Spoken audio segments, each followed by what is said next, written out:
Boa noite. Vamos dar início, então, à nossa segunda mesa redonda. Hoje, o título da mesa é Migrações, Emoções, Experiências Migrantes e Políticas Migratórias à Escala Global, 1870 a 1970. Eu vou já de imediato convidar os membros que vão compor a mesa, professor doutor Marcelo Borges, professora doutora Maria Berg, professora doutora Mariela Seva.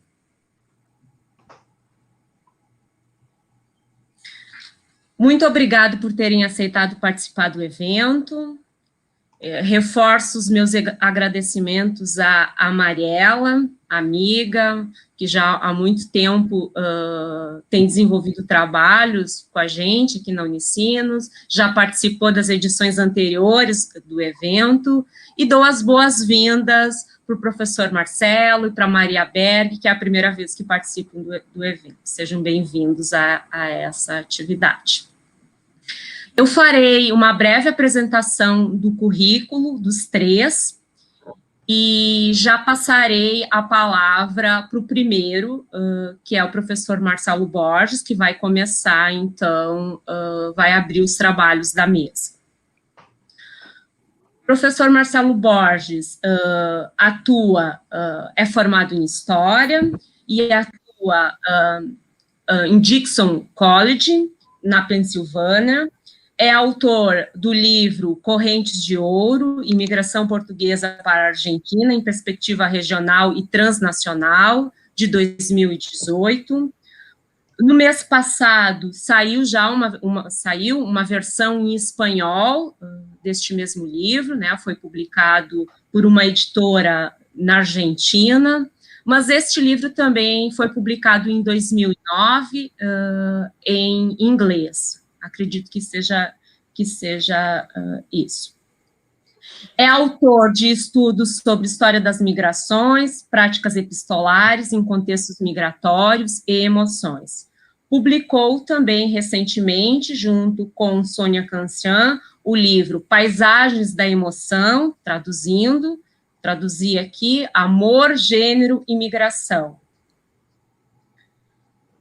Maria Berg é doutora em História pela Universidade de Buenos Aires, é professora titular da Universidade de Quilmes e investigadora independente no CONICET.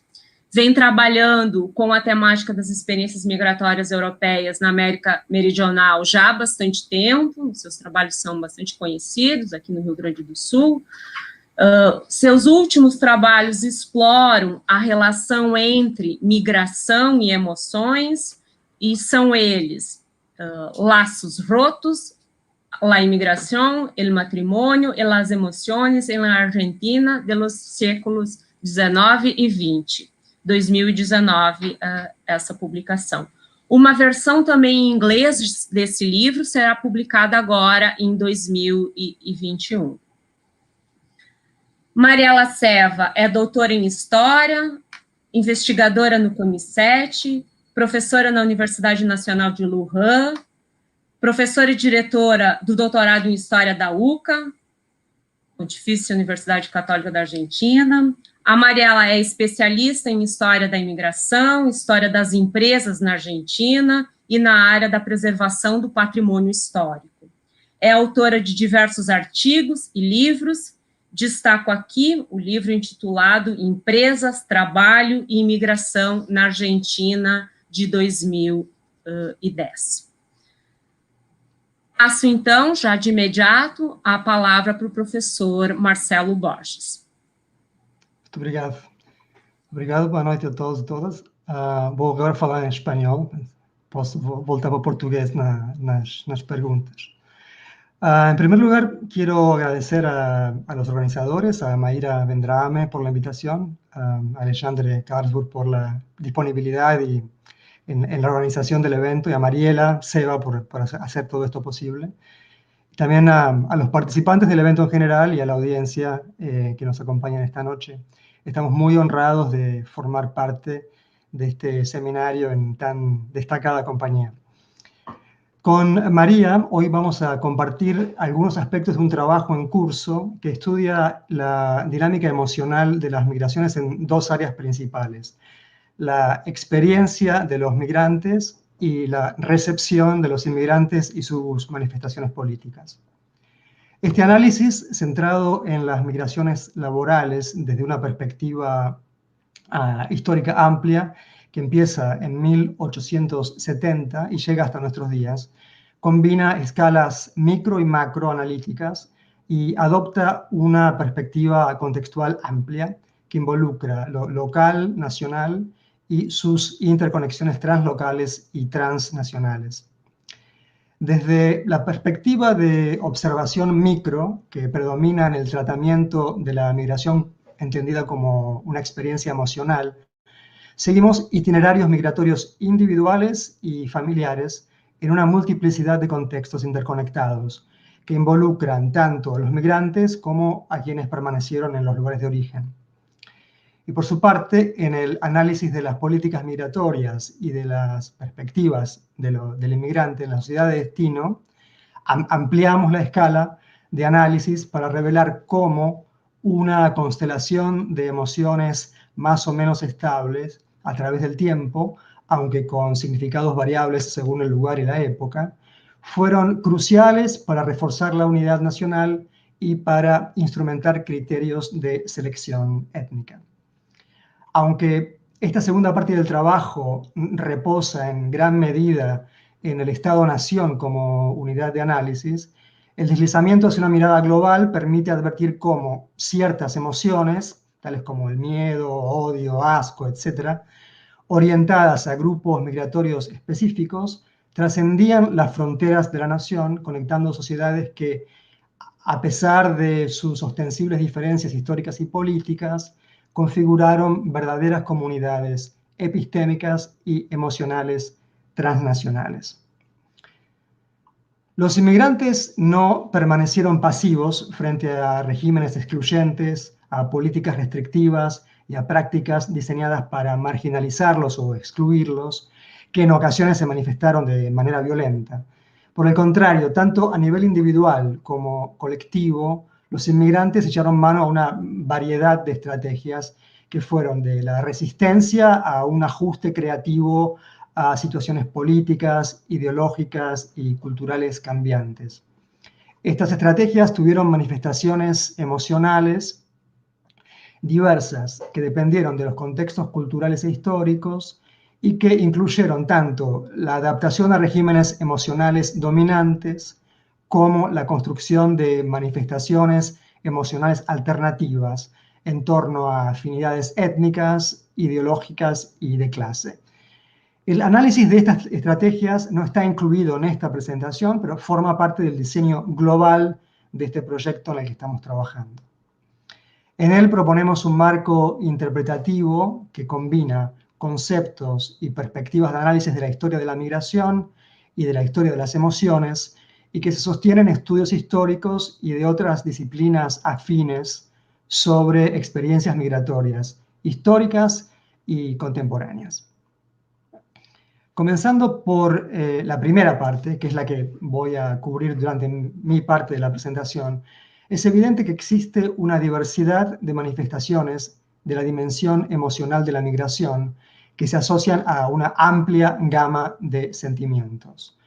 Algunas deben entenderse en relación con las experiencias vividas a nivel individual, como migración, identidad, construcción de una idea de sí mismo.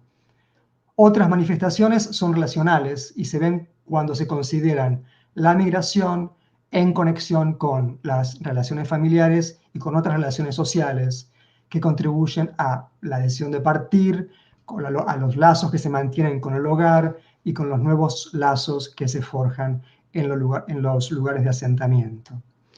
Los migrantes viven de esta manera en múltiples planos históricos: el presente de la migración, el pasado que han dejado atrás y un futuro proyectado que puede incluir el regreso o el asentamiento en nuevos lugares. La migración también se basa en múltiples dimensiones espaciales que resultan de su naturaleza liminal, ya que la vida de los migrantes está determinada por el aquí y el allá del origen y del destino. Todos estos niveles están imbuidos de profundas cualidades emocionales. En nuestro análisis buscamos pistas de este trabajo emocional en casos históricos y en casos contemporáneos, que incluyen las migraciones laborales transoceánicas y transfronterizas de fines del siglo XIX, mediados del siglo XX, y también los movimientos laborales y regionales, intercontinentales, que se han desarrollado desde entonces. La migración laboral llevó a separaciones familiares que resultaron en una diversa gama de disposiciones emocionales relacionadas con sentidos de responsabilidad culturalmente específicos, construidos a lo largo de líneas generacionales y de género. En el caso de las migraciones laborales a larga distancia y transoceánicas históricas, las sociedades de origen remarcaban el papel de los hombres como migrantes, quienes dejaban sus hogares para cumplir con lo que se consideraba una responsabilidad familiar y una expresión de comportamiento masculino. Este sentimiento se plasmó en millones de cartas que contribuyeron a mantener vivas las relaciones a distancia, con un vocabulario emocional que combinaba expresiones de amor conyugal, filial y paterno con consideraciones materiales, representadas por la figura del esposo y padre migrante como proveedor. Junto con la correspondencia regular, las remesas se convirtieron no solo en la representación más tangible de un sacrificio que los hombres decían hacer para mantener a sus familias, sino en una materialización del cuidado familiar que era teñido con un significado emocional. Esta era una responsabilidad compartida que se basaba en el papel activo de la mujer en el hogar mientras los hombres estaban ausentes. La distancia y el tiempo de separación alimentaron una variedad de sentimientos que se originaron en inseguridades resultantes de la alteración de los roles de género, cuando las mujeres se convirtieron de hecho en jefas del hogar, a cargo de recursos domésticos y a cargo de las finanzas, de desafíos al poder matrimonial y patriarcal establecido, creado por las ausencias de los hombres, y del miedo al abandono entre las esposas que se quedaban, y también sospechas de infidelidad que eran compartidas por ambas partes. El miedo al abandono era una característica común de la vida transnacional de estos migrantes. En los regímenes migratorios que se basaban en la migración laboral masculina, la figura de las mujeres olvidadas, como las viudas dos vivos en Portugal o las vedove bianche en Italia, mostraban la fragilidad de este arreglo frente a las tentaciones de tierras lejanas, pero también al peso de las expectativas sociales de éxito. A veces los hombres migrantes optaban por distanciarse de la familia y la aldea en lugar de pagar el costo social de ser considerados fracasados. La figura de la mujer olvidada se volvió común en el sur de Europa durante el periodo de migraciones transoceánicas masivas, capturando la experiencia de las mujeres esperando eternamente el regreso de sus maridos, con un dolor simbolizado por el uso de ropa negra por el resto de sus vidas. En contraste, para dar otro ejemplo, entre las mujeres chinas en el mismo periodo, cuyos maridos migrantes dejaron de escribir o dejaron de enviar dinero, que eran claros indicios de abandono, el nuevo matrimonio fue una opción aceptada por la comunidad local e incluso por la familia del primer marido. Y para citar otro ejemplo, ejemplos de los años 40 y 50 en México, por el contrario, ilustran cómo entre las esposas y las prometidas que esperaban el regreso de los migrantes que trabajaban en los Estados Unidos como parte del programa Bracero, se esperaba la aceptación de su destino y la adecuación a modelos de resignación socialmente aceptados. Sobre todo el valor de la paciencia, del estoicismo y la fidelidad. Sin embargo, también hay ejemplos de mujeres que durante las décadas de migración laboral masculina dominante desafiaron las convenciones de género y partieron al extranjero para averiguar el paradero de sus maridos. La evidencia de los juicios por bigamia en Argentina de fines del siglo XIX y principios del siglo XX, que han sido estudiadas por María, incluso en su último libro, arroja luz sobre la negociación emocional que implicaron estas experiencias.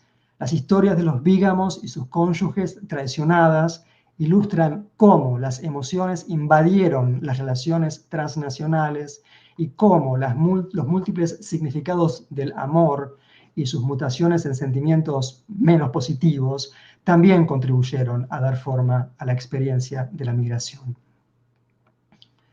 Las familias transnacionales resultantes de la migración fueron tan comunes en las migraciones de finales del siglo XIX y principios del siglo XX desde Europa o Asia hacia las Américas, como lo han sido en la transición al siglo XXI entre las migraciones laborales que han canalizado millones de trabajadores hacia Europa, Oriente Medio, Asia, Estados Unidos y otras economías centrales y periféricas dentro de regiones de todo el mundo. Ambas experiencias se caracterizan por el trabajo emocional inherente a la vida transnacional creada por la separación familiar. Sin embargo, la manifestación específica de este trabajo varía según la época y según las culturas. Una diferencia importante entre estos dos periodos radica en la composición relativa de la migración laboral por sexo y en su impacto en las ideas cambiantes de los roles de género en contextos de migración. Desde mediados del siglo XX se ha asistido a una creciente feminización de las migraciones laborales internacionales, incluyendo un número considerable de mujeres casadas. Esta nueva etapa de la migración laboral ha tenido un impacto profundo en las economías domésticas y nacionales. Las mujeres migrantes casadas que dejan a sus familias pasan a formar parte de los circuitos de trabajo de cuidado doméstico global que satisfacen la demanda de familias de clase media en destinos relativamente más acomodados. Como en el caso de los trabajadores migrantes masculinos, las disposiciones emocionales relacionadas con la separación familiar están moldeadas por sentimientos de obligación hacia los que se quedan atrás, de acuerdo con ideas de responsabilidad que también varían con la generación y con el género. Sin embargo, para las mujeres migrantes casadas, el costo emocional ha sido mayor, ya que la práctica de dejar el hogar para proveer al hogar materialmente ha alterado nociones de responsabilidad femenina y del lugar culturalmente aceptado de las mujeres, que tradicionalmente las circunscribe al espacio de su propia casa. Tan arraigados están estos imperativos morales de que las mujeres permanezcan en el hogar, que los países de migración que dependen en gran medida de los beneficios económicos de la migración de mujeres para el trabajo de cuidado global doméstico, han ideado formas de proteger a las trabajadoras y al mismo tiempo de salvaguardar sus imágenes como estados preocupados por sus propios ciudadanos y especialmente por las mujeres como madres de futuros ciudadanos. Este es el caso, por ejemplo, de Filipinas, una de las principales fuentes de trabajadoras migrantes que se dedican a cuidados en contexto doméstico en todo el mundo. La migración para labores de asistencia y cuidado doméstico crea un doble trabajo emocional para las madres y esposas migrantes, que deben ajustarse a lo que se ha denominado una maternidad transnacional y a su costo emocional. Los estudios sobre la maternidad transnacional en múltiples contextos geográficos y culturales identifican sentimientos comunes asociados a los costos emocionales de esta maternidad a distancia. Entre ellos, los relacionados con la ansiedad por sus familias lejanas, la inseguridad cultural, el aislamiento y la culpa. Entre los niños dejados atrás, que quedan en sus hogares, los estudios muestran la existencia de sentimientos de abandono y de extrañeza. Esta tensión emocional se ve agravada por la presión a la que se enfrentan las mujeres inmigrantes que realizan un trabajo emocional transnacional, como lo que algunos autores han definido de protomadres, las que se espera que sean madres de dos familias, la suya propia y la de sus empleadores. El trabajo emocional asociado al cuidado familiar en las familias migrantes también se extiende a otras relaciones y también a cambios a lo largo de la vida. Este es el caso de la experiencia del envejecimiento, tanto para los migrantes como para los familiares, las familias que se quedan en casa. Los retos de envejecer lejos de los padres y hermanos mayores y de su red de apoyo a menudo conducen a un examen de conciencia sobre las decisiones anteriores de migración que dislocaron las prácticas tradicionales de cuidado de los mayores en la familia. Al igual que en el caso de la maternidad y de la paternidad transnacional, de la cual no he hablado y no voy a hablar, el cuidado de los padres ancianos en contextos transnacionales activa una serie de emociones entre las cuales la culpa tiene un papel central. Como en el caso de otras disposiciones emocionales que surgen en el contexto de la separación de la familia y de la vida transnacional, la culpa está arraigada en las nociones familiares y culturales de responsabilidad. Es una emoción que trasciende la edad, el género y los roles familiares y que se transmite a lo largo del ciclo vital. Los cambios en la vida familiar y en el ciclo vital de los emigrantes provocan una reevaluación del proyecto migratorio, que puede incluir la consideración de la conveniencia y la viabilidad del retorno. Ya sea en forma de plan de vida o como un sueño irrealizable, vivir con la esperanza de volver al origen es una disposición mental común entre los migrantes, ya sea históricos como contemporáneos. En muchos casos, la idea del retorno ha sido la fuerza clave detrás del flujo de dinero hacia las comunidades de origen en forma de remesas, cuya conectividad emocional con un hogar idealizado es tan importante como el valor monetario. La idea del regreso también trasciende en el tiempo a través de las generaciones. Las conexiones afectivas con las tierras ancestrales son un elemento constitutivo importante de las diásporas tradicionales, pero un vínculo emocional similar entre generaciones puede resurgir en las experiencias migratorias en general. Existen varios ejemplos de este tipo a finales del siglo XX entre descendientes de diásporas laborales, tales como las de los inmigrantes italianos, japoneses y españoles en Sudamérica, o de los inmigrantes coreanos en Norteamérica y en China. Estas experiencias de lo que algunos autores denominan retorno étnico implicaron un trabajo emocional que comenzó con el proceso de toma de decisiones y continúa cuando los inmigrantes se asentaron en sus tierras ancestrales. Esto puede verse en la variedad de estudios sobre los Nikkei brasileños, por ejemplo, que emigraron a Japón, para citar un ejemplo relevante para esta ocasión y para gran parte de la audiencia.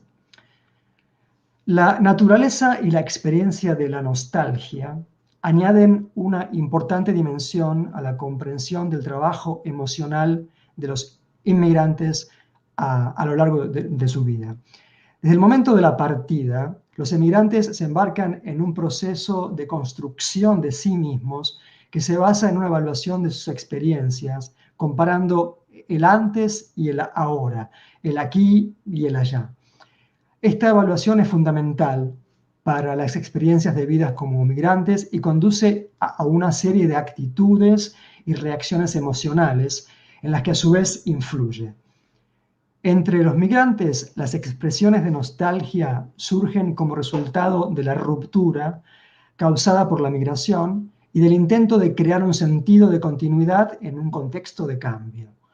Mediante la reminiscencia nostálgica, los migrantes evocan versiones idealizadas de una realidad que dejaron atrás mientras construyen nuevas identidades. Dependiendo de las circunstancias y de las disposiciones individuales, estas cavilaciones pueden tener funciones y efectos muy diferentes, desde paralizarlos hasta servirles de elementos que les permite construir nuevas identidades. En este sentido, el trabajo emocional de la nostalgia puede convertirse en un camino de ajuste y de reequilibrio del yo. Para citar un ejemplo de análisis histórico que ha explorado este proceso, hago referencia al estudio de David Gerber sobre las prácticas epistolares entre inmigrantes británicos en Estados Unidos en el siglo XIX. La nostalgia no es exclusiva de la edad adulta o de la vejez, pero el paso del tiempo puede contribuir a las reflexiones nostálgicas. En ese sentido, presenta una oportunidad para los análisis históricos de la migración que consideran el impacto del paso del tiempo, en el sentido de la identidad de los inmigrantes y sus mecanismos mentales y emocionales mucho después del movimiento migratorio inicial. La nostalgia puede ser un mecanismo para hacer frente a la separación, pero también puede ser uno que contribuya, en palabras de Gerber, a alinear el pasado y el presente. Por lo tanto, la nostalgia puede utilizarse para reflexionar sobre un tiempo y un lugar idealizados en el pasado, pero también como un puente para reconciliar el pasado y el presente, que de alguna manera puede ser también la base de la construcción de un nuevo futuro. Como en el caso de otras disposiciones emocionales, el trabajo emocional de la nostalgia se puede analizar en varias escalas. A nivel individual, mediante el recurso a fuentes personales que puedan revelar mecanismos de construcción de identidades y de sentidos de sí mismo en contextos de cambio, pero también a nivel colectivo. Se puede ver, por ejemplo, en contextos migratorios que han surgido de conflictos y que son el resultado de opciones más limitadas que las que están disponibles para los migrantes laborales, que son, en regla general, más libres de escoger. También es visible a nivel de las comunidades de inmigrantes, ya que la nostalgia puede ser movilizada para fomentar un sentimiento de pertenencia por parte de las élites culturales y también por parte de los empresarios étnicos. Los sentimientos de nostalgia colectiva se transmiten en el seno de las familias y de las comunidades y su impacto suele trascender las fronteras generacionales, independientemente de las experiencias reales vividas en el país de origen, si han vivido ahí o no. El apego a un tiempo y a un lugar idealizados sigue siendo más fuerte en el caso de desplazamientos bajo coacción, como resultado de guerras, del rediseño de fronteras o del exilio, así también como entre grupos que viven como minorías étnicas o religiosas o que sufren una discriminación prolongada. Las migraciones resultantes de los conflictos políticos y de políticas de exclusión étnica son un buen ejemplo de la labor de la nostalgia que trasciende lo individual para convertirse en colectivo y que puede contribuir a definir un sentimiento de pertenencia compartido basado en la reivindicación de un país perdido. El siglo XX presenta, desafortunadamente, varios casos de este tipo, pero algunos ejemplos de experiencias de desplazamiento y migraciones posteriores a la Segunda Guerra Mundial, causadas por conflictos políticos, sirven para ilustrar los múltiples niveles del trabajo de la nostalgia. Es posible ver cómo este sentimiento contribuye a dar forma al proceso de memoria y de creación de identidades, por ejemplo, entre las personas desplazadas como consecuencia de la partición de la India en 1947, tanto entre quienes reconstruyeron sus vidas en Pakistán como entre quienes lo han hecho en la diáspora, así como entre los palestinos desplazados, tanto en su territorio como en la diáspora desde 1948. En estos casos, el trabajo de la nostalgia incluye añoranza, sueños con un lugar perdido, que se considera un componente fundacional de las identidades personales y etnonacionales, y que es importante para anclar un sentido del yo en un contexto de movimiento y de perturbación. Las reflexiones nostálgicas, en este sentido, suelen estar asociadas a un sentimiento de lugar que a veces se recuerdan como en un estado congelado, pero que pueden volver a despertarse como experiencias, como resultado de experiencias sensoriales y corporales, como la visión o el olor de un alimento familiar. Estas asociaciones no son solo dirigidas a un tiempo y a un lugar en el pasado, sino que también son importantes para una reivindicación proactiva de la identidad que da sentido al presente y que puede usarse para construir un futuro, lo que puede llevar al activismo y a la construcción de proyectos políticos comunes. En estos casos sería un ejemplo de una nostalgia productiva y orientada al futuro. Con estas observaciones termino esta parte de la exposición en la que he resaltado algunos aspectos de nuestra lectura, de la lectura de María y mía, de los múltiples niveles de la migración como experiencias a escala individual, familiar y generacional desde la perspectiva de las emociones, para dar paso ahora a la segunda parte sobre imágenes y políticas, que es la que va a presentar María. Muchas gracias.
Maria, só um momento. O Perdão. seu áudio precisa... Não lhe escutamos. Pido Precisa perdón. recomeçar. Capaz? Pido perdón. Não, sem Bueno, problemas. perdón, me disculpo. No, sin problema. No quería que hubiera sonido de ambiente de mi casa y por eso lo apagué, perdón. Sin problema. Bueno, voy a repetir entonces. Sí. No, lo que quería decir es que me sumo al agradecimiento de Marcelo, que la verdad que es un honor y un placer participar de este evento, así que bueno, estamos muy contentos con la invitación y como adelantó Marcelo, en esta parte de la exposición, yo me voy a dedicar un poco al cruce, digamos, entre la movilización de las emociones y la creación de imágenes, de percepciones de los inmigrantes y de políticas migratorias. Entonces, a lo largo del periodo que analizamos en este trabajo que estamos haciendo con Marcelo, en el flujo y reflujo de la migración, se movilizaron políticamente distintas emociones, tanto negativas como positivas, que contribuyeron a fomentar o a restringir la entrada de población extranjera. Diferentes actores hicieron uso de las emociones en función de sus intereses y de los cambiantes marcos económicos, políticos y culturales que proporcionaron las bases para regímenes emocionales más amplios. La configuración de imágenes que presentaban a los inmigrantes como una amenaza hacía, y sigue haciendo hoy en día, hincapié en el impacto negativo de los extranjeros sobre el empleo, sobre los recursos fiscales del Estado, sobre los valores culturales dominantes y sobre todo sobre la cohesión nacional. Pero también hay representaciones positivas de los inmigrantes, en tanto que sujetos deseables, ¿no? Que destacan rasgos destinados a valorar su potencial, su contribución y su adaptabilidad, subrayando, por ejemplo, su calidad de buenos trabajadores y su cercanía con la sociedad receptora en términos culturales y religiosos.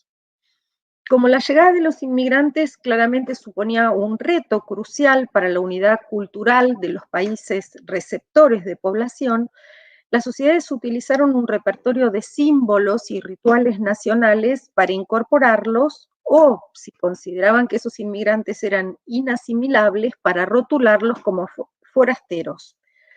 Así, en paralelo a la afirmación y fomento de sentimientos como el orgullo nacional y el patriotismo, la movilización del miedo, la desconfianza, la hostilidad, la xenofobia también fueron sentimientos decisivos para reimaginar a la nación y legitimar las políticas estatales y las retóricas y las prácticas discriminatorias que transformaron a los inmigrantes en chivos expiatorios de sentimientos colectivos de inseguridad, frustración y derrota.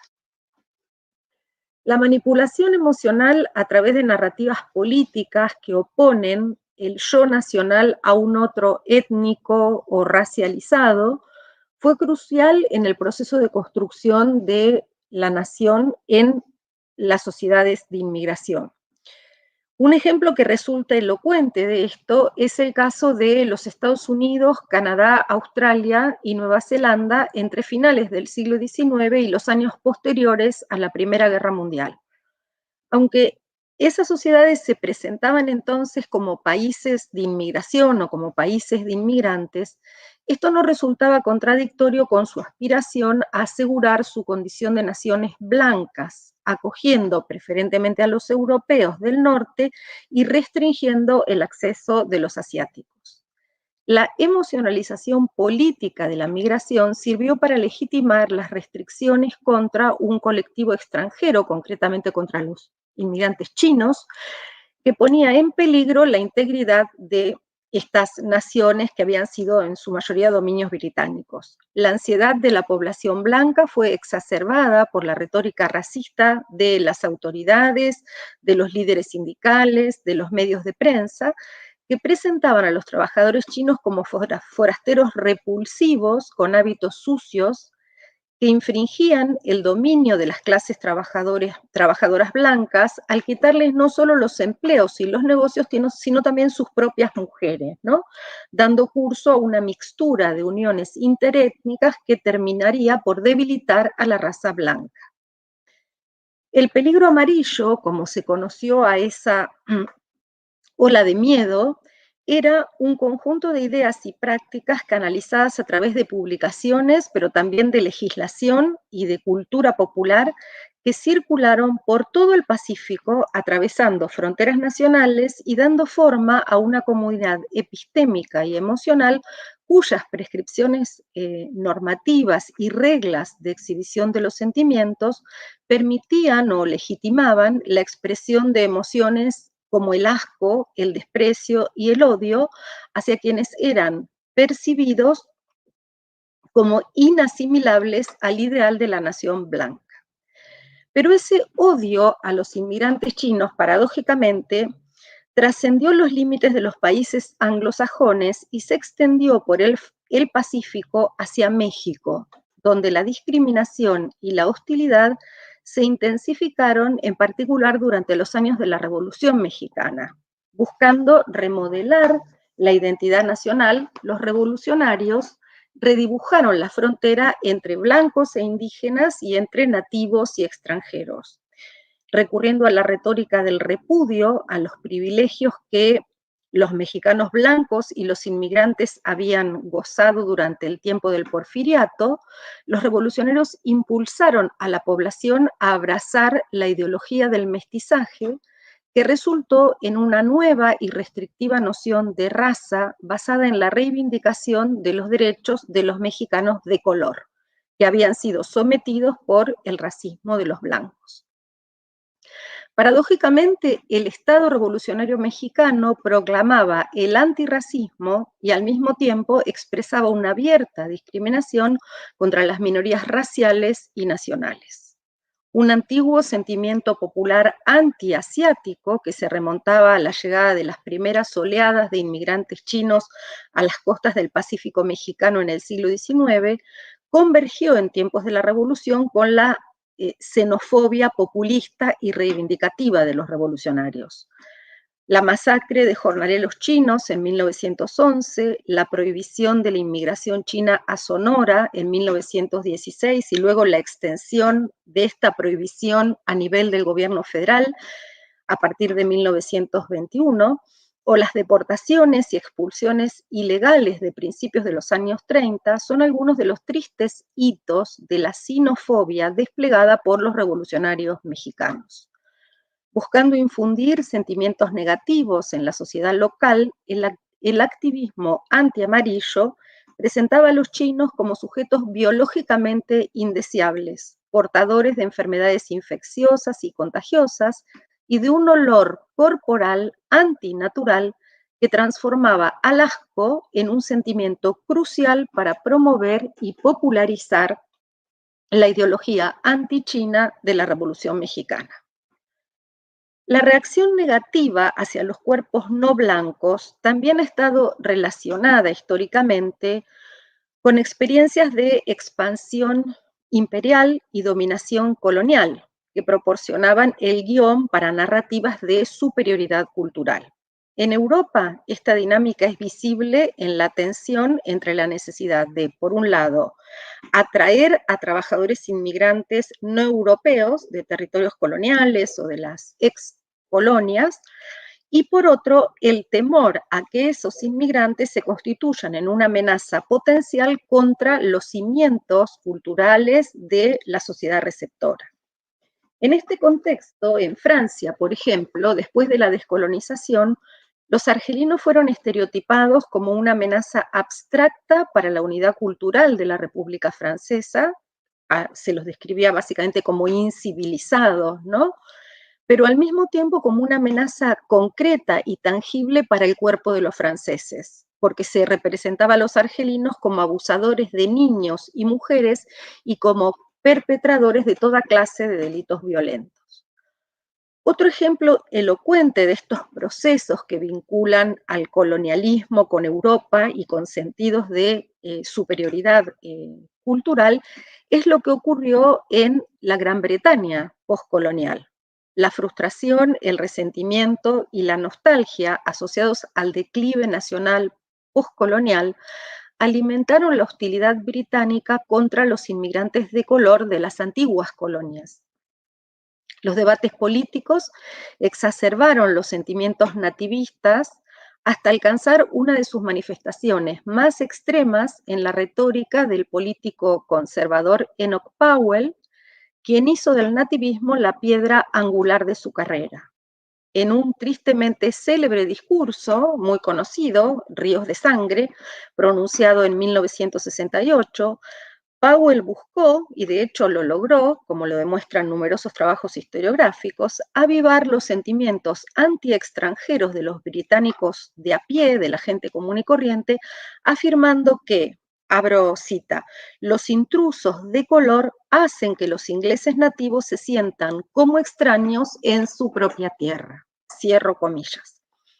Si bien este sentimiento puede asociarse con las ideas de superioridad cultural europea, eso no siempre fue el caso o no siempre ocurrió así de manera exclusiva, puesto que en el contexto de la expansión imperial y del poderío económico, sentimientos y prácticas de discriminación muy similares a los que se registraban en Europa también se pueden ver en Japón, por ejemplo, en la relación colonial entre Japón y Corea. El colonialismo y el nativismo fomentaron la aparición de un supuesto problema coreano, que consideraba a los inmigrantes coreanos como sujetos completamente ajenos al cuerpo de la nación japonesa. Esa tensión alcanzó su pico en el otoño de 1923, cuando después del famoso gran terremoto de Kantō y el posterior tsunami que causaron severos daños materiales y gran cantidad de pérdidas de vidas humanas, comenzó a correrse el rumor de que los coreanos se aprovechaban de la catástrofe en su propio beneficio, lo que desató una masiva represalia que resultó en una verdadera masacre contra los inmigrantes coreanos a manos no solo de soldados y de policías japoneses, sino de turbas de japoneses de a pie que atacaban y masacraban a estos inmigrantes. Entonces, tras el estigma del color y esa retórica de la supuesta incapacidad de los inmigrantes para asimilarse o para integrarse a la nación receptora, se escondían y siguen escondiéndose hoy en día poderosas razones emocionales que organizan la transformación de diferentes grupos étnicos en extraños por excelencia y en objetivos del odio. Como señala Sara Ahmed, las narrativas del odio funcionan generando un sujeto que se ve amenazado por otros cuya proximidad no solo podría quitarle algo que le pertenece a ese sujeto, sino aún más grave, desplazarlo para quedarse con su lugar en la sociedad.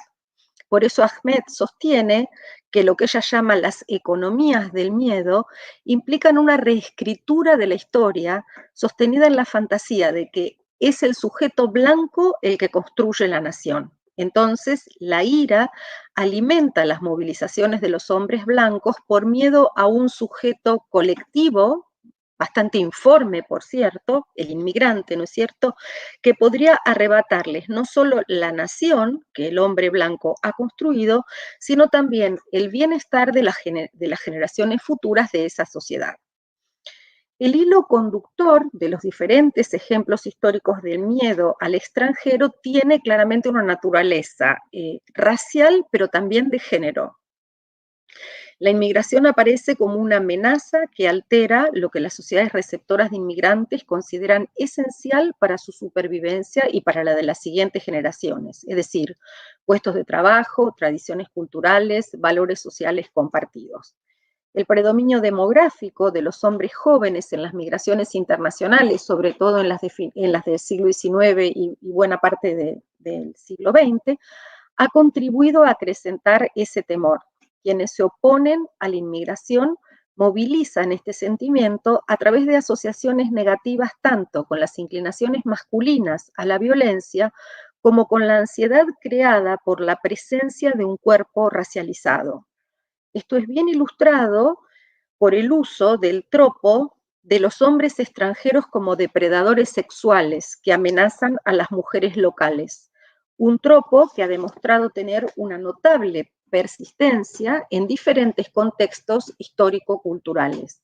Ese sentimiento contribuyó a las campañas antichinas del Pacífico, a las que hice referencia hace un momento, así como a la xenofobia contra los inmigrantes argelinos en la Francia colonial y poscolonial, alimentó los arrebatos nativistas contra inmigrantes antillanos y asiáticos en el Reino Unido durante el periodo de la entreguerra y la década del 50, y contra los inmigrantes namibios en la Sudáfrica posterior al apartheid.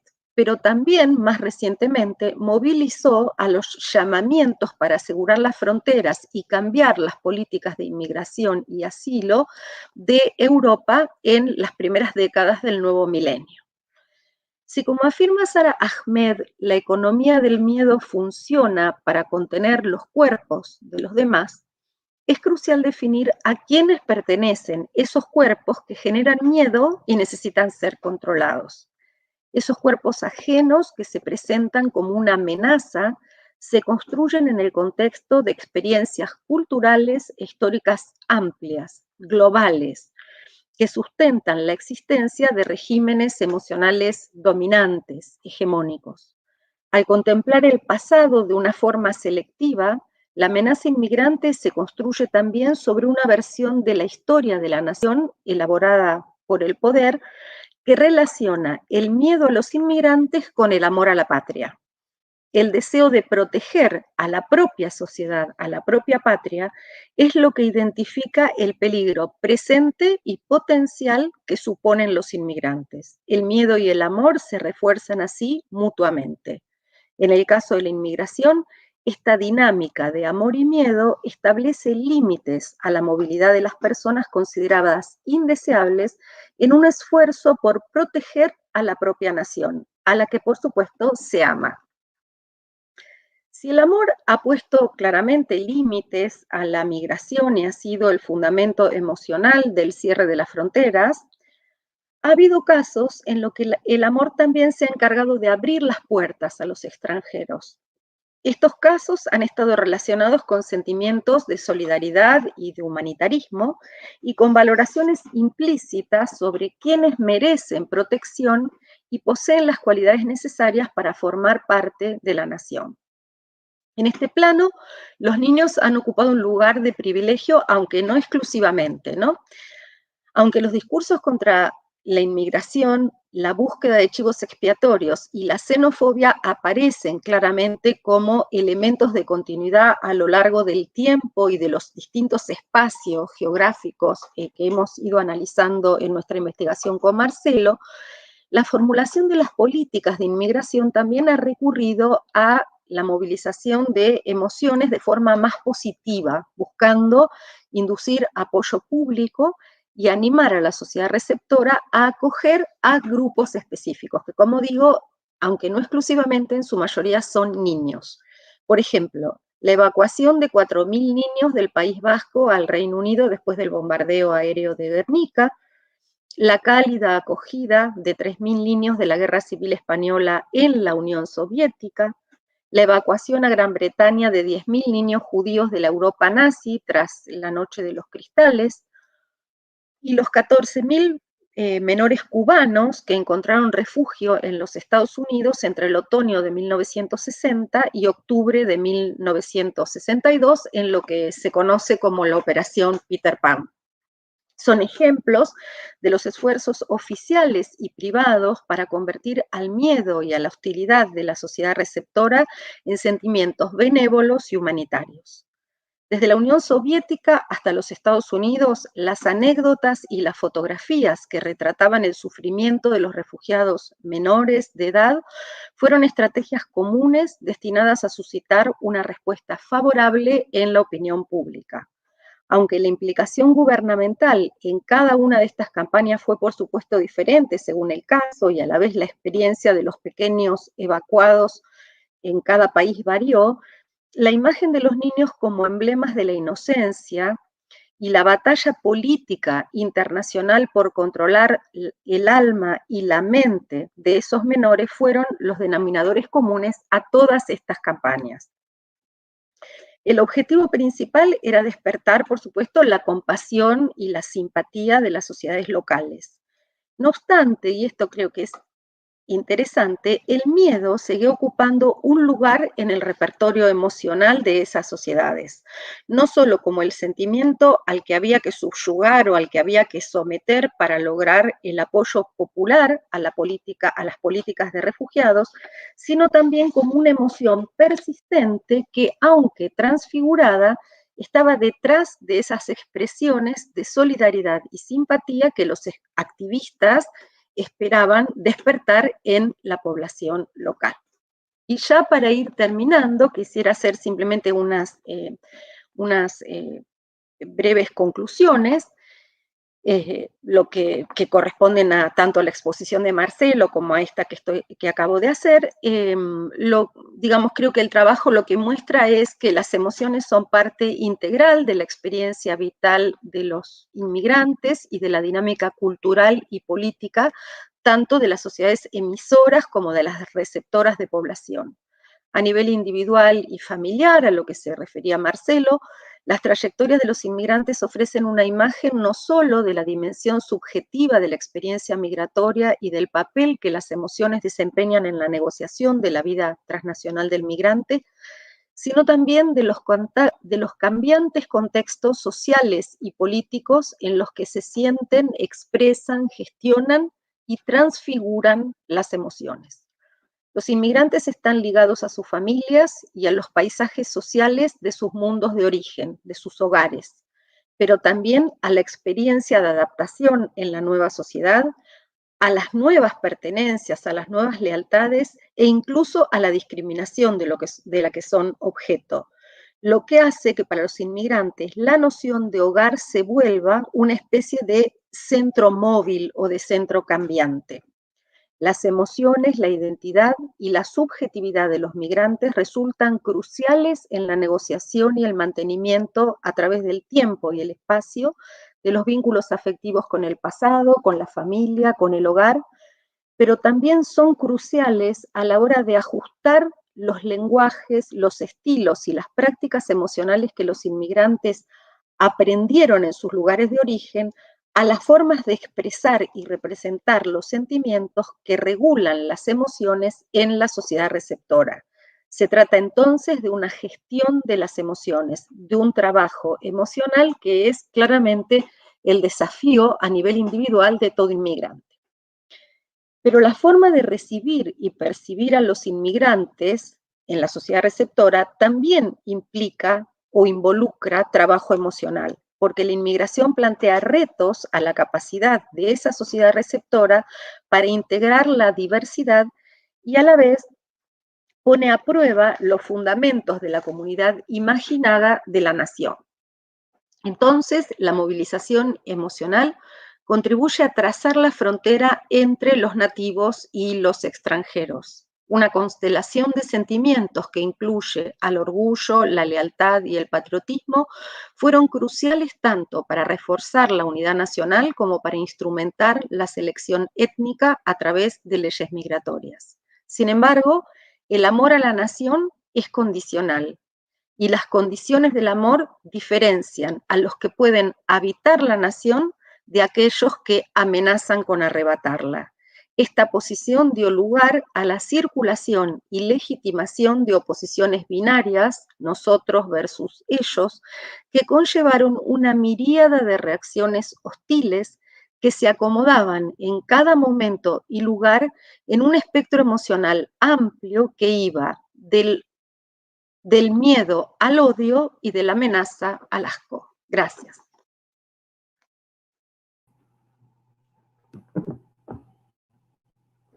Bueno, buenas noches a todos.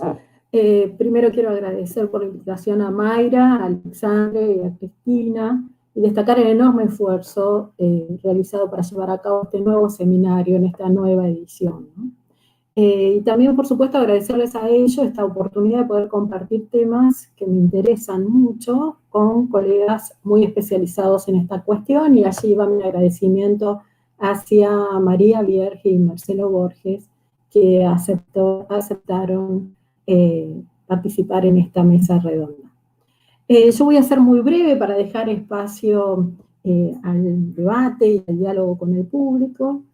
Por supuesto que los temas que presentaron Marcelo y María fueron muchas cuestiones, muchos problemas, presentados muy rápidamente, pero con muchos años y mucho trabajo detrás. Solo me voy a remitir a algunos de ellos, voy a retomar algunos de los puntos centrales de la presentación, para a partir de allí poder haber un diálogo provocador entre ellos y el público.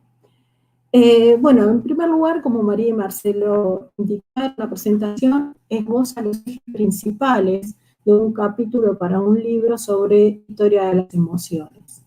En este caso, ellos nos están hablando sobre migración y emociones, experiencias migrantes y políticas migratorias a escala global en 1870-1970. Como ustedes habrán visto en la presentación y se desprende de este título, toda la ponencia y toda la investigación es por demás de desafiante. En primer lugar, ellos pensaron la migración, y así los pusieron, en su mayor parte una migración laboral, aunque en algunos casos también hacen referencia a refugiados, en ese largo siglo, de 1870 a 1970. Y a eso suma la complejidad de hacer este análisis a nivel global y aún más complejo desde una perspectiva de las emociones. Esta perspectiva está planteada en dos planos, y aquí creo que es donde más se puede observar la complejidad del trabajo realizado. El primero de ellos, que fue el que nos describió muy rápidamente Marcelo por el tiempo del que disponía, que es el vinculado a lo individual y familiar de la migración y cómo las emociones juegan en esa experiencia subjetiva que es la migración. Y el segundo, que fue sobre el que nos contó María, es sobre esta movilización política de las emociones en las sociedades, sobre todo receptoras. En esta segunda parte, ese tema fue abordado desde la política migratoria y la legitimación de esa política migratoria, que creo que es sumamente interesante, pero también desde la percepción de los migrantes en clave emocional, ya sea esta a través del miedo, del odio, la compasión. En diferentes momentos y contextos históricos, como también han mencionado, ya desde los linchamientos de chinos en el siglo XIX en el Pacífico hasta la discriminación contra los magrebíes en Francia. La primera parte, haciendo unos minutos sobre cada una de ellas, sobre la primera parte, quizás los estudios de las migraciones es sobre la que más ha profundizado y más ha trabajado, es la más estudiada, es aquella que parte desde la experiencia de los propios migrantes, es ella que tiene su anclaje en este reposicionamiento que los migrantes como actores de su propia historia tuvieron en los estudios a partir de los años 80, y donde uno de los objetos de estudio principal es la trayectoria individual y familiar de estos inmigrantes. El paso que se da con este trabajo y con los previos de María y de Marcelo es poder visibilizar también las emociones, ¿no es cierto?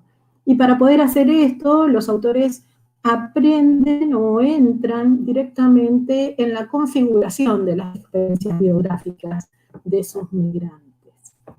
Esa trayectoria de vida muestran a través de sus trabajos que no puede ser una sola compilación o una simple compilación de hechos, sino que es necesario tender puentes y reconstruir al individuo en diálogo, en vínculo con su familia, con su origen, con su destino. Pero al mismo tiempo, encontrar fuentes y poder reconstruir cuáles son los logros a los que el individuo intenta llegar, cómo se compatibiliza con los deseos y con las inquietudes que tiene antes de la partida, y cuáles son las aspiraciones que tienen estos migrantes en el contexto, visibilizados a través de su experiencia diaria, a través de numerosas trayectorias, algunas de ellas hizo mención Marcelo en el día de hoy. Asimismo,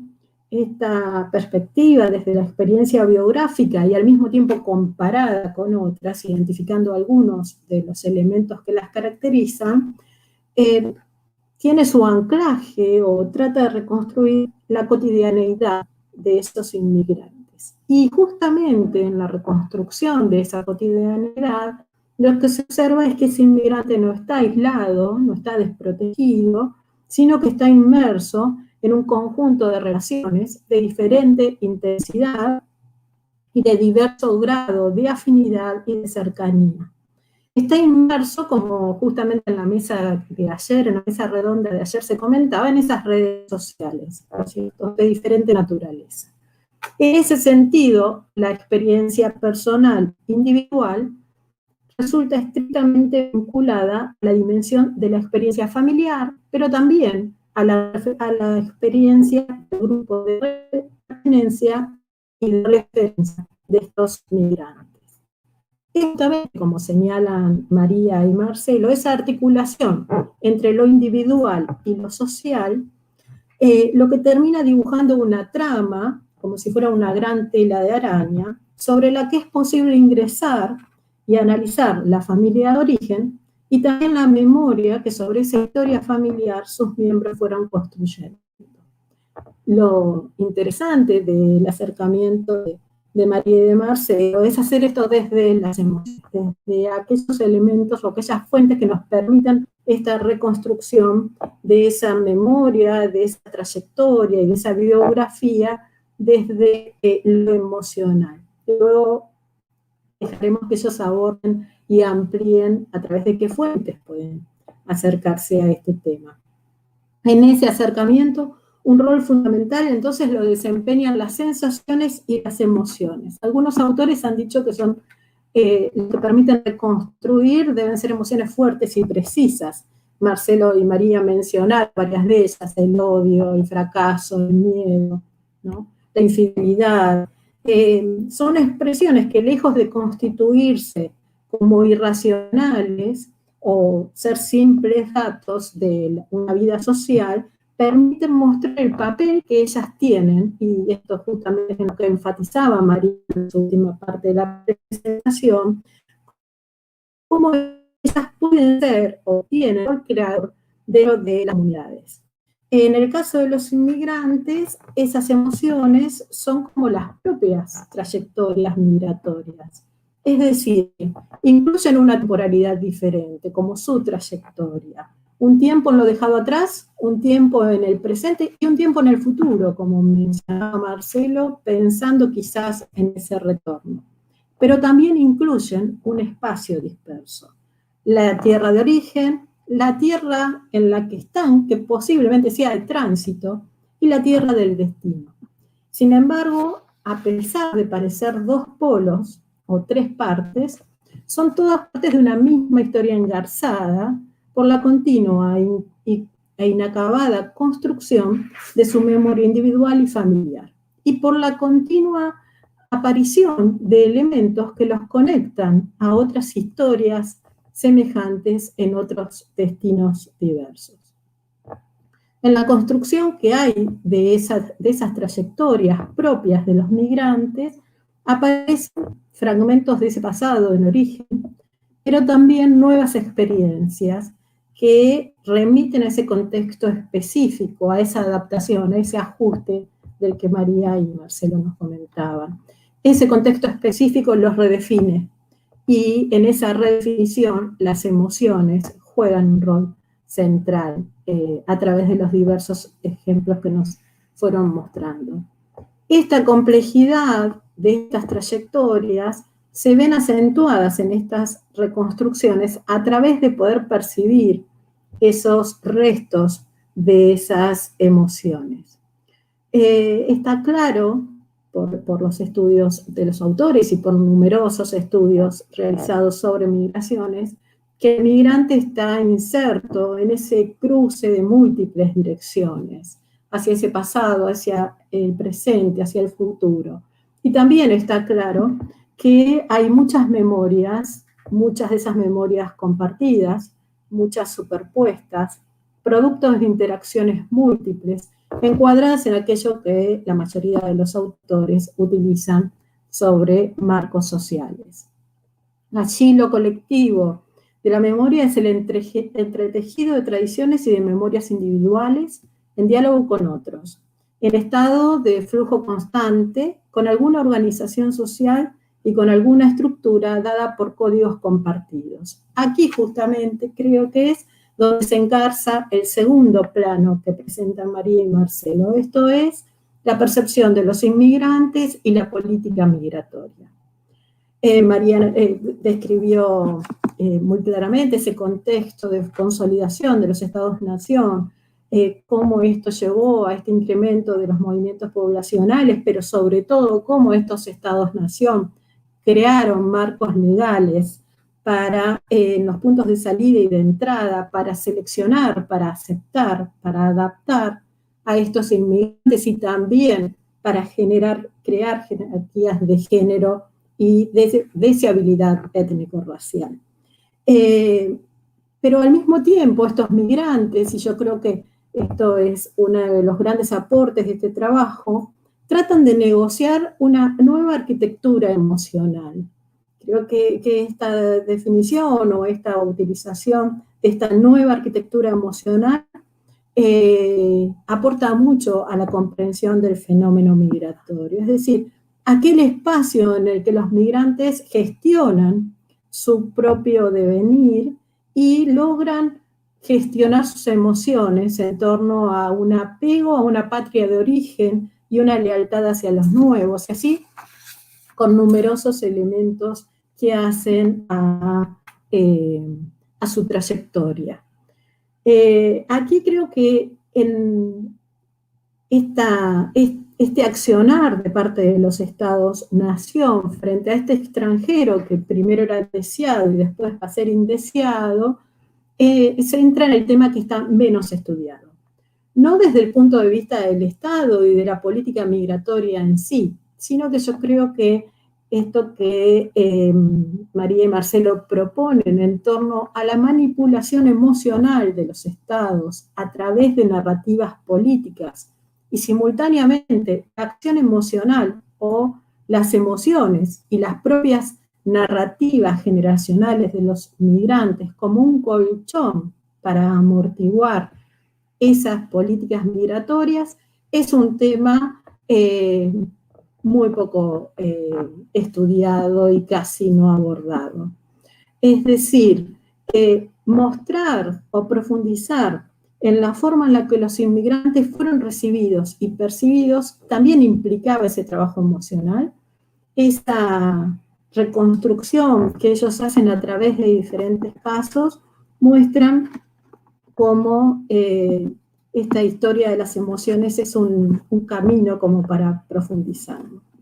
A esta altura, ustedes, luego de las exposiciones de los autores, no deben tener dudas de que el análisis que ellos emprendieron ha sido un trabajo ambicioso, y ha sido ambicioso porque han logrado o han podido conectar o poner en perspectiva comparada algunas historias nacionales, algunos hechos históricos, algunos acontecimientos migratorios y algunos procesos emocionales.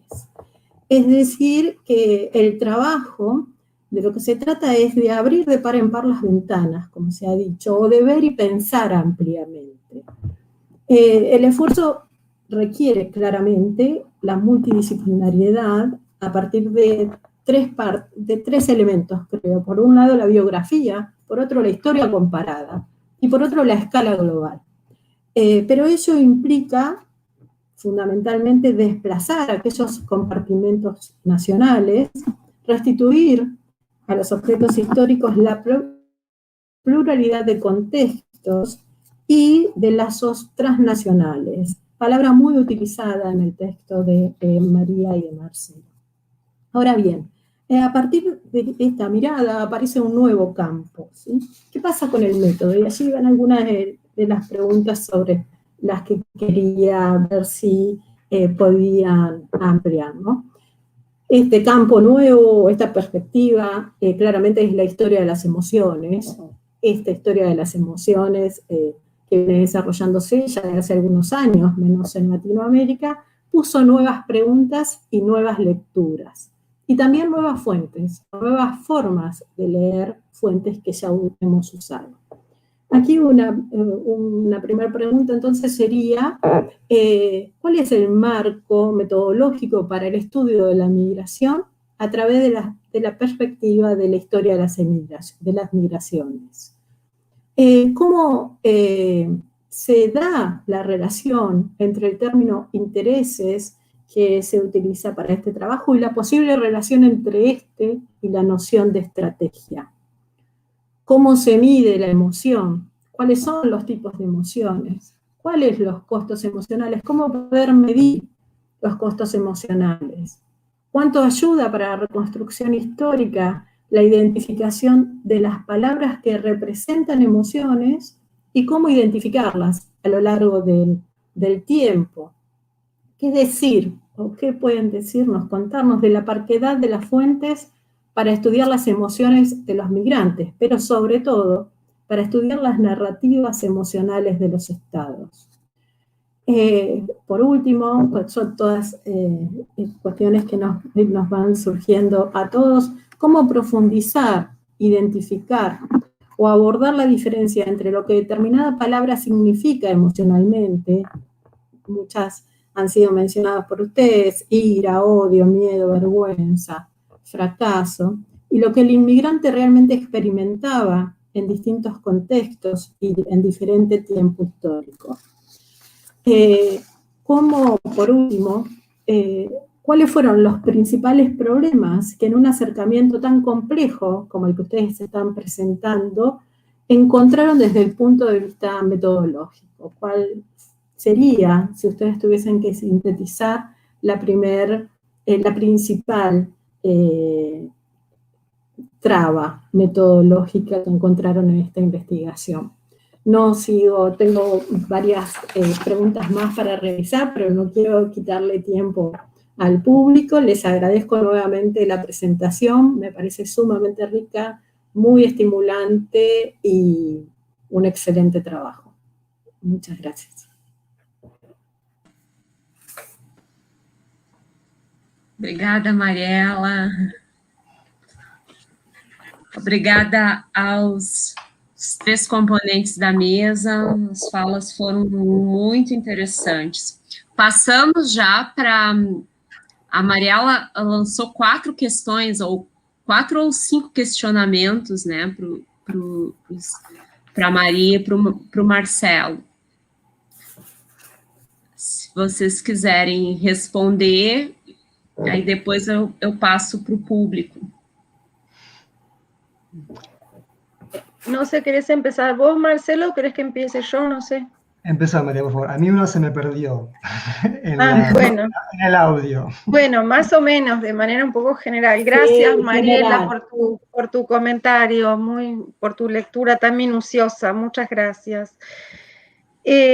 Bueno, vos preguntabas, una de las cosas que vos preguntabas es la cuestión un poco de las fuentes y del método, ¿no? Y bueno, en parte, digamos, en tu propio comentario vos diste con la respuesta, porque yo creo que la historia de las emociones a lo que estimula es en las mismas fuentes que en general hemos trabajado los historiadores, no solamente los historiadores de las emociones. En realidad lo que se hacen es básicamente nuevas lecturas, ¿no es cierto? Porque las emociones estaban ahí y en algún punto yo siempre digo es que las emociones me interpelaron a mí, yo no las fui a buscar a ellas, estaban en las fuentes y un poco que pasaban desapercibidas. Pero claramente es bien complicado, o sea, la principal complejidad metodológica, creo yo, después dirá Marcelo qué le parece, es esta relación entre las palabras que designan emociones y la estabilidad o la continuidad de esos contenidos, ¿no es cierto? Pensar las emociones como conceptos y cómo en realidad el contenido de esa palabra claramente quiere decir cosas distintas en diferentes momentos históricos o en diferentes contextos. Voy a hablar por mi parte sobre lo que yo expuse de las políticas migratorias y claramente, digamos, a mí una cuestión que me llamó mucho la atención, quiero hacer una aclaración sobre cuáles fueron nuestras fuentes concretamente para este trabajo, más allá de que tanto Marcelo como yo hemos venido trabajando con fuentes primarias en nuestros trabajos concretos de investigación. Para este caso, nosotros nos valimos mucho de trabajos que hicieron otros colegas, con lo cual gran parte del aporte de fuentes para hacer este trabajo es de fuentes secundarias, ¿no?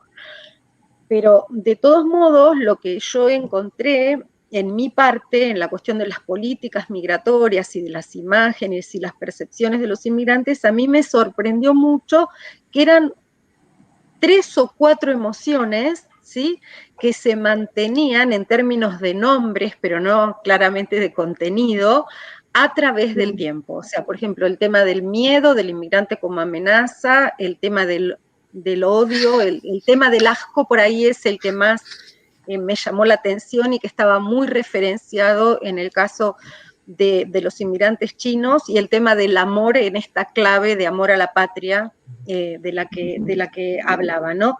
Pero todavía tengo esa dificultad metodológica y todavía me queda esa sensación un poco de lo que no está completamente resuelto para este trabajo puntual y para otros trabajos que yo he hecho vinculando la inmigración y la historia de las emociones. No es tan sencillo captar qué significa en términos emocionales esa palabra, si siempre designa la misma experiencia, porque básicamente la palabra del millón, la pregunta del millón o el problema clave que tenemos hoy día los historiadores de las emociones, y que algunos de ellos han hecho, digamos, han movido mucho en esa dirección, como Javier Moscoso, por ejemplo, es la cuestión de cómo captar la experiencia, lo que vos te preguntabas, es decir, cómo captar la experiencia del migrante.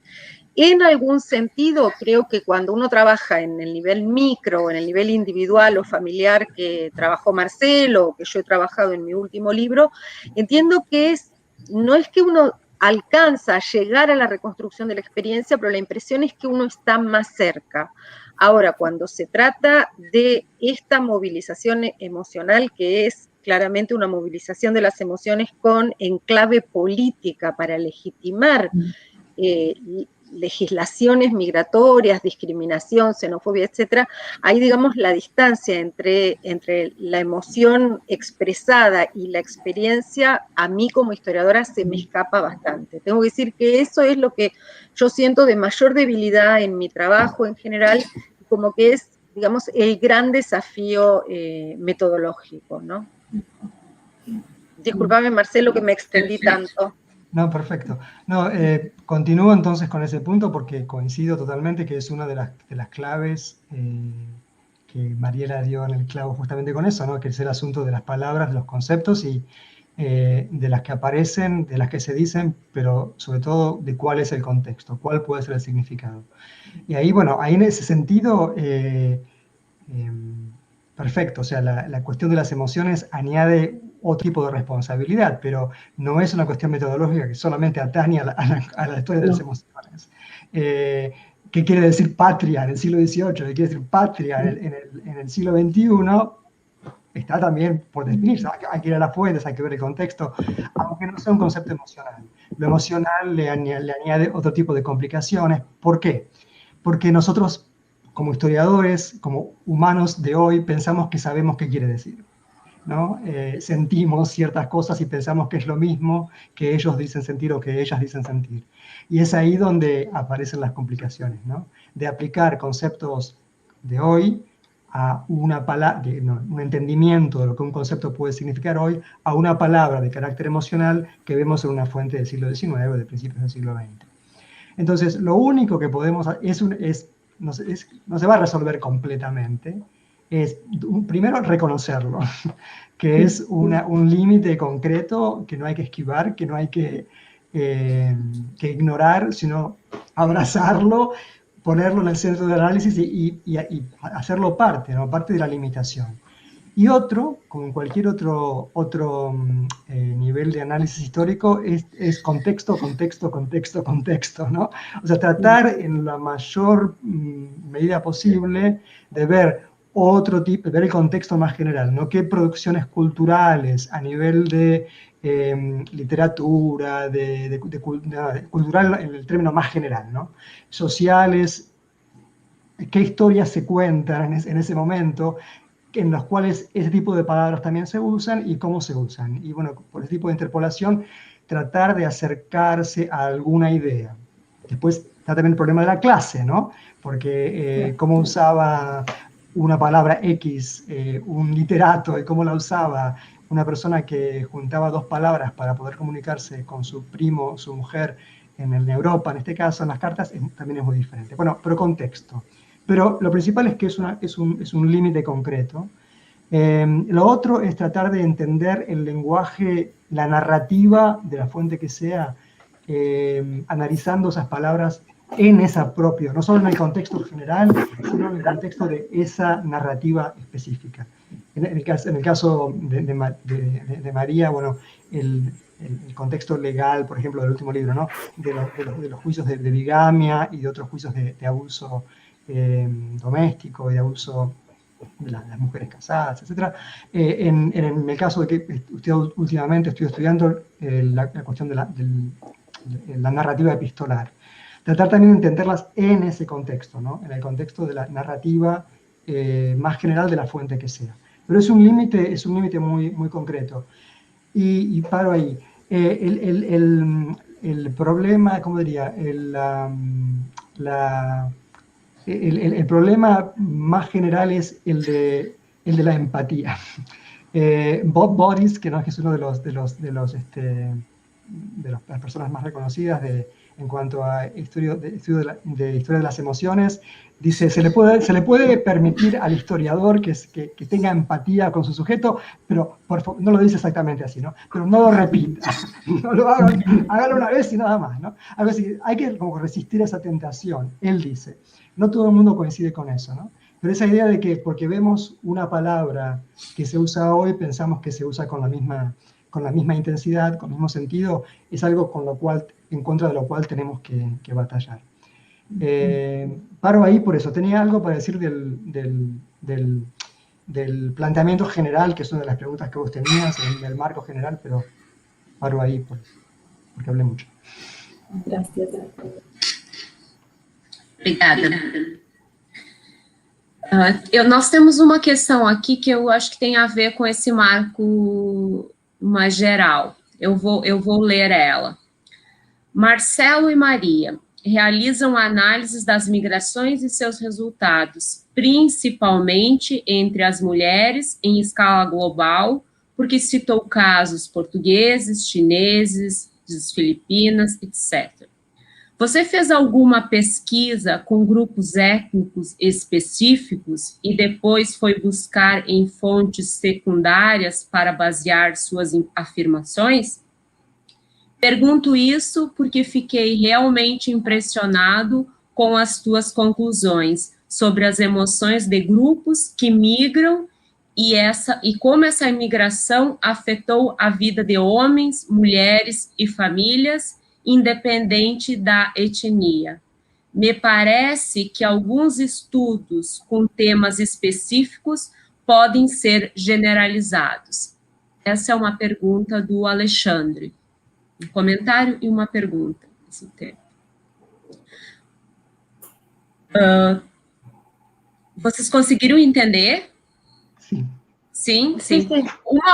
Uma outra questão, que aí é um pouco minha, eu gostaria que a Maria falasse um pouco do seu último livro, é o como as fontes criminais, elas ajudam a pensar as emoções, né, e o tema das experiências migratórias, porque me parece que vários dos conceitos também levantados por vocês, medo, vergonha, xenofobia, ódio, as fontes criminais, elas acabam aparecendo como um documento privilegiado para pensar essas experiências e a relação e o entendimento desses conceitos. Aí eu queria que a Maria falasse um pouquinho sobre isso. Obrigada. Entonces empiezo y María puede continuar con su trabajo. Sí. Y agregar a lo que tengas que agregar. Vuelvo en cuanto al concepto general y a la primera pregunta. El carácter del abordaje que proponemos en este trabajo, al cual también ya se refirió Mariela, lo que proponemos es una forma de, entendemos, un marco en el cual entender el papel que juegan las emociones a estos niveles múltiples, ¿no? Entonces, aunque los dos hemos trabajado, tanto María como yo, hemos trabajado con diferentes fuentes, somos muy de archivos, sobre todo somos historiadores sociales, ¿no? Para este trabajo, por supuesto que esa experiencia nos sirve porque nos ha hecho más tener cierta apertura para ver ciertas emociones en acción, sobre todo a nivel familiar, individual, a nivel de los estados y los sistemas legales, etcétera, ¿no? Pero para este trabajo en particular, lo que hacemos es ver fuentes secundarias, porque lo que queremos hacer es justamente, pretendemos es que esto cree preguntas, que otra gente también empieza a trabajar estos temas en diferentes lugares, y para eso tratamos de traer la mayor cantidad de ejemplos nacionales y regionales, históricos y contemporáneos posibles, que no se hace generalmente así en gran parte de lo que está escrito en general, ¿no? Porque, bueno, por alguna cuestión, nosotros porque somos un poco kamikazes, ¿no? Porque nos metemos en un montón de temas a nivel de especializaciones regionales que nosotros conocemos solo por la literatura secundaria. De todos modos, y eso lo digo por lo menos a nivel personal, no creo que sea posible otra manera de hacer un estudio de este tipo y de proponer una manera de ver todo este tipo de relaciones y escalas, etcétera, si pretendiésemos trabajar con fuentes primarias en todas estas instancias, ¿no? Lo que tratamos de ver es leer lo más que podemos a nivel mundial y proponer este tipo de juego de escalas y proponer ciertas preguntas. Entonces, yendo a la primera pregunta, lo que hacía referencia específicamente a las fuentes primarias, este estudio en particular, si bien trae algunos ejemplos de fuentes primarias, está sobre todo basado en estudios de otros estudiosos en fuentes secundarias. Bueno, sí, vos me preguntabas más, Mayra, sobre mi trabajo anterior, entonces, no sobre este. Sí, bueno, me parece como la fuente judicial que en general todavía no había sido tan utilizada para la historia de las emociones, porque hay como ese prejuicio de justamente el mundo de la justicia y el mundo de la ley son los lugares de la razón, por lo tanto en ese tipo de fuentes no es posible encontrar grandes sentimientos o emociones, ¿no? Y sería justamente todo lo contrario, lo que por lo menos se advierte en el tipo de fuentes con las que yo trabajé, que digamos que son situaciones muy límites de matrimonios migrantes, digamos que van desde una cuestión como la bigamia, que puede llamar un poco más a risa, porque muchos de los expedientes en realidad son bastante absurdos en algún punto, pero a situaciones mucho más complejas como el abuso, por ejemplo, la violencia doméstica o el asesinato de las mujeres inmigrantes a manos de sus maridos.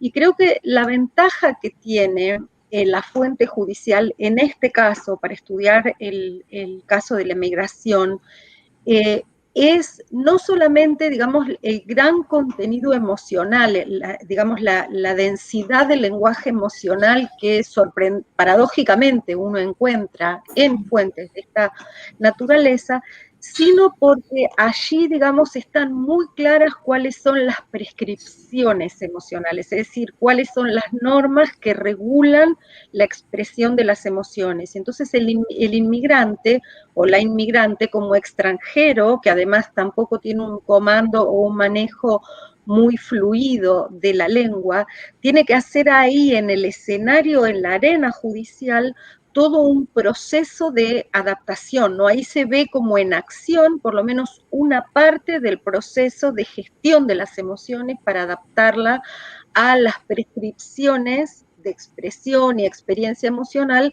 de la sociedad receptora, ¿no?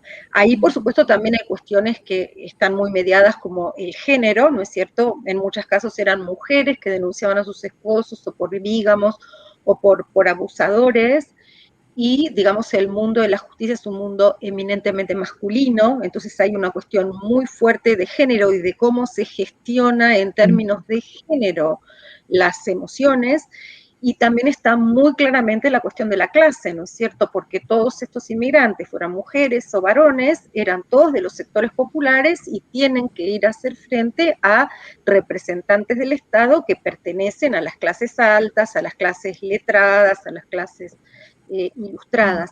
Entonces ahí se ve también como la convergencia de lenguajes emocionales, porque no es que los jueces, los fiscales o los abogados no utilizaran emociones para expresarse también. Entonces es como un microcosmos ahí muy interesante que hace las veces de un laboratorio emocional.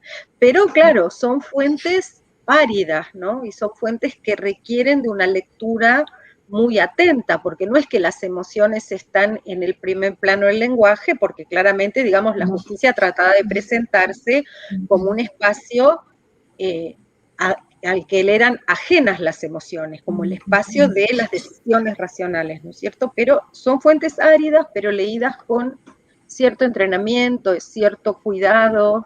Lleva mucho tiempo hasta que, por ahí por lo menos a mí me llevó mucho tiempo hasta que pude familiarizarme. Me parece que constituyen unas fuentes riquísimas para abordar ese cruce entre migración, emociones y género, ¿no?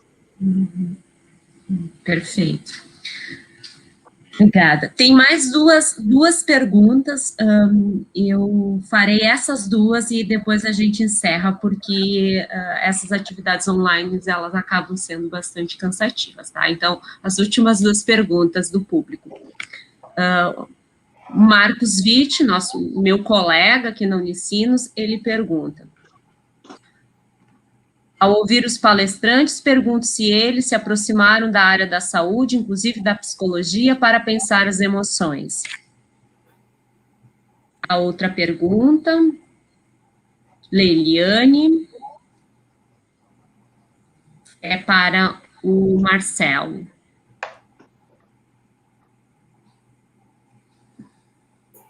Com medo de errar no meu espanhol, eu não vou ler, né?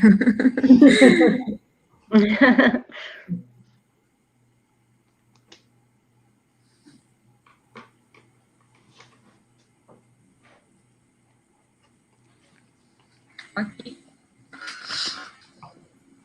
Bueno, intento empezar la respuesta a la primera. María puede decir su propia experiencia, sobre todo en su trabajo individual.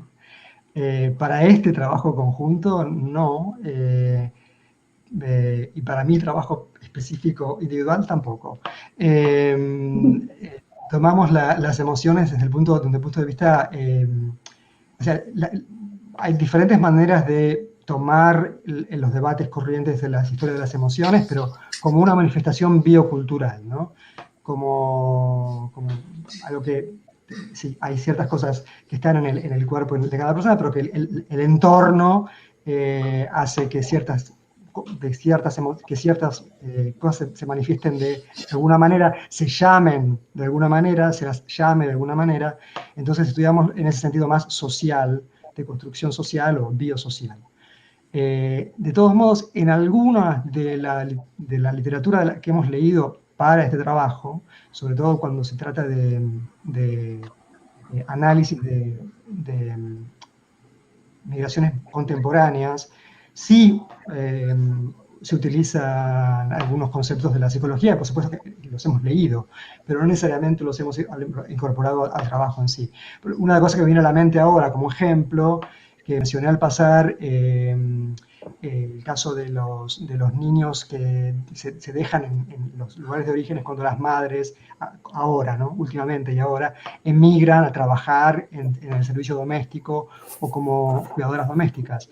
Hay trabajos de la antropología, de sociología, que utilizan mucho conceptos de la psicología, que utilizan conceptos de trauma y otro tipo de conceptos, pero o sea, que hemos leído, pero no necesariamente incorporado al trabajo porque lo tomamos desde el punto de vista histórico-social, histórico-biosocial.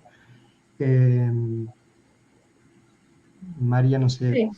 No agrego porque o sea, aunque en realidad, digamos, todavía estamos bastante apegados al modelo del constructivismo social, ¿no es cierto? Y la idea, aunque tomamos, o sea, aunque el cuerpo tiene obviamente mucha relevancia porque es como el espacio de las emociones, también el cuerpo es lo tomamos en el sentido de un constructo biocultural, ¿no?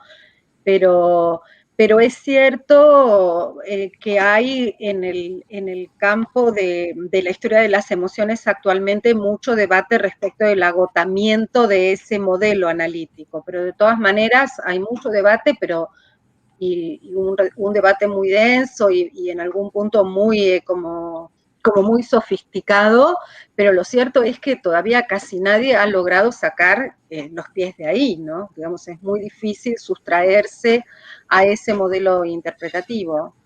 Así que nosotros tenemos una posición bastante conservadora. Y como historiadores, ¿no? Como historiadores sociales. Claro, sí. Con respecto a la otra pregunta específica sobre las mujeres en el siglo XVII y XVIII, yo no he estudiado a las mujeres en el siglo XVII y XVIII, así que sería una irresponsabilidad total decir algo serio. Entonces, lamento no poder responder esa pregunta desde el punto de vista de mi conocimiento personal. Supongo que sí, podría decir, pero no sé. Para não ficar de mal com uma colega, eu preciso fazer uma última questão. Não posso ficar de mal com o colega. A professora Eliane Fleck, ela pergunta: podemos aproximar a história das emoções da história da sensibilidade, como proposta, por exemplo, por José Pedro Barran, em História da Sensibilidade no Uruguai?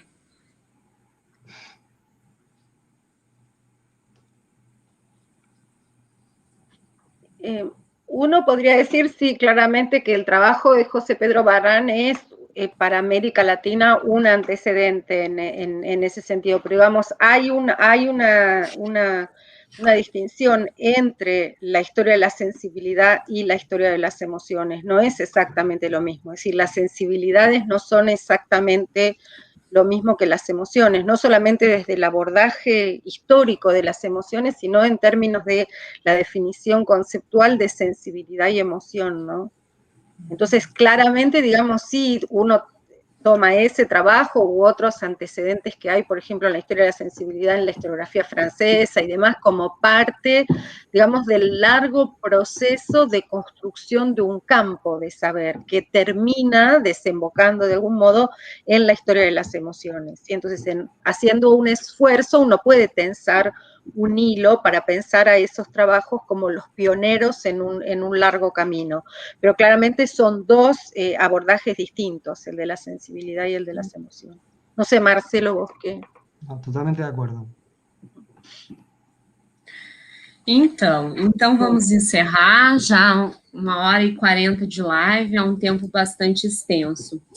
Eu agradeço os três por essa mesa agradável, pela generosidade de vocês em aceitarem o convite, pelo tema, né, que é bastante relevante, e espero encontrá-los pessoalmente no futuro breve. Agradeço também ao público que nos acompanhou na live, desejo a todos uma boa noite. Muchas gracias, Mayra. Ojalá que nos veamos en persona, sí, muy pronto. Sí, eu vejo a hora. Prazer. Muchas gracias. Prazer, Maria, Marcelo.